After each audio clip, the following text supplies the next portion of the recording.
معزز شائقین و شائقات سچا پیغام، السلام علیکم ورحمۃ اللہ وبرکاتہ۔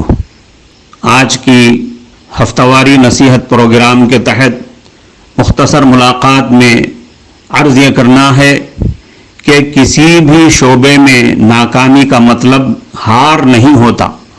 ناکامی دراصل کامیابی کا ستون اور ترقی کا زینہ ہے۔ کوئی بھی ناکامی ہمیں کامیابی کی تلاش میں رکاوٹ نہیں بن سکتی، بشرطے کہ ہم اپنے مثبت رجحان کو برقرار رکھیں اور امیدوں کے ساتھ آگے بڑھتے چلے جائیں۔ فطرت کے قانون کے مطابق ہر منفی تجربے کا ہمیشہ ایک مثبت پہلو ہوتا ہے۔ شرط صرف یہ ہے کہ انسان مایوسی کا شکار نہ ہو۔ برینڈن برچارڈ ایک مشہور عیسائی مفکر ہے۔ اس کا کہنا ہے کہ جب ہم شکست محسوس کرتے ہیں تو ہمیں ہمت نہیں ہارنی چاہیے، بلکہ ہمیں نتائج کو قبول کرنا چاہیے۔ اپنی کمی اور ناکامی محسوس کرنا ٹھیک ہے، لیکن ہمیں اس سے گزرنے کی اور آگے بڑھنے کی کوشش جاری رکھنی چاہیے اور ناکامیوں سے سبق سیکھنے کی کوشش کرنی چاہیے۔ اگر ہم تاریخ عالم اور تاریخ اسلام کا جائزہ لے کر دیکھیں تو ہمیں نظر آئے گا کہ رہبر عالم حضرت محمد الرسول اللہ صلی اللہ علیہ وسلم خود بھی بہت سے مشکل حالات سے گزرے ہیں۔ تاریخ انسانیت میں ہمیں نبی کریم صلی اللہ علیہ وسلم سے بہتر کوئی نمونہ مل ہی نہیں سکتا۔ جب مشکل وقت کا سامنا کرنا پڑتا تو آن حضرت صلی اللہ علیہ وسلم نے وہی کیا جو اللہ نے فرمایا، یعنی توکل اور ایمان کا راستہ اختیار فرمایا۔ اللہ تعالیٰ نے قرآن پاک میں بتلا دیا کہ ہر انسان کو زندگی میں ناکامیوں اور مشکلات کا سامنا کرنا پڑے گا۔ پیغمبر اسلام نے مختلف روایتوں میں ہمیں سمجھا دیا اس دنیا کی زندگی سفر کی طرح ہے کہ جس طرح سفر میں حالات پیش آتے ہیں، مسائل کا سامنا کرنا پڑتا ہے، پریشانیوں کا سامنا کرنا پڑتا ہے، اسی طرح ہمیں اس عارضی زندگی کے اندر مختلف قسم کی ناکامیوں کا اور سنگین حالات کا سامنا کرنا پڑے گا، لیکن فائدہ یا نقصان جو کچھ بھی مسلمان کے لیے ہوتا ہے اس کے لیے اچھا ہی ہے۔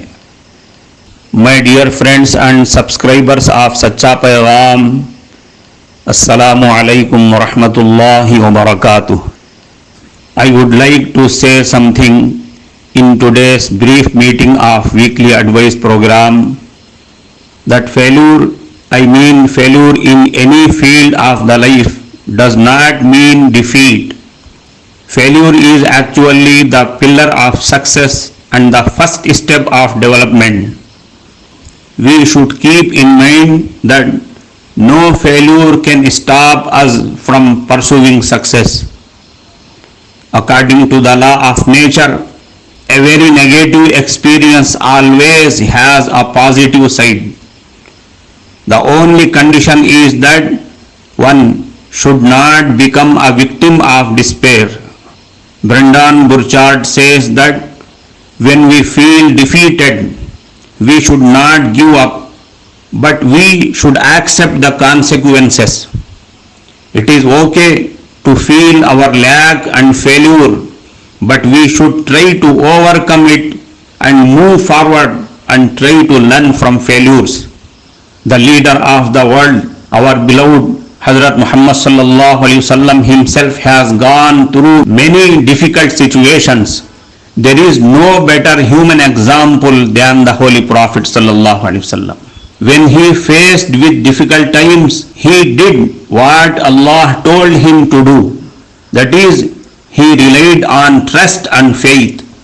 Allah Almighty has said in the Holy Quran that one to face failures and difficulties in his life. And the Prophet of Islam made us understand that this is not life in paradise. We are not living in Jannah. We are living now in the temporary life of this world. This temporary life is nothing but just like a journey. We will face time to time a lot of difficulties in this life. Whatever gain or loss happens to a Muslim is good for him.